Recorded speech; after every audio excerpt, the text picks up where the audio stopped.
Жените со рак на дојка со месеци чекаат термин за контрола на болеста. Пациентки се жалат дека по 3 до 4 месеци не можеле да закажат мамографија и ехо, бидејќи системот бил пребукиран. Во земјава нема ниту регистар на болни од рак, не се знае колкав е бројот на пациентите со малигни заболувања, во кој стадиум им била откриена болеста, ниту пак колкава е смртноста.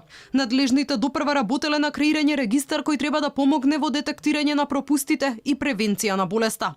Здруженијата признаваат, се повеќе се зголемува бројот на заболени од канцер. Морам да споменам дека ние од минатата година започнавме заедничка акција за подигнување на свесноста и борба против меланомот, кој што минатата година покажа на вистина зголемена инциденца, затоа што само на после 6 месеци имаше околу 400 и нешто нови заболувања, меѓу кои едно 13 годишно дете.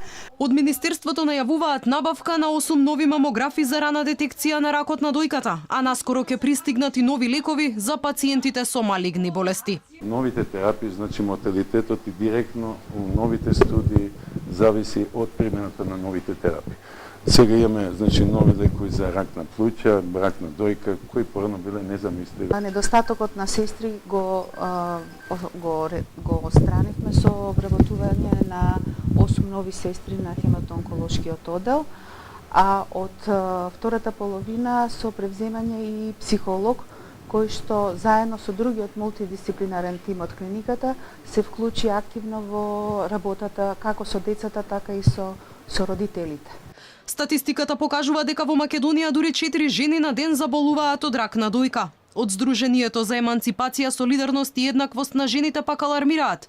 Дури 203 жени за 4 години починале од карцином на грлото на матката. Овој број од година во година расте за дури 6%.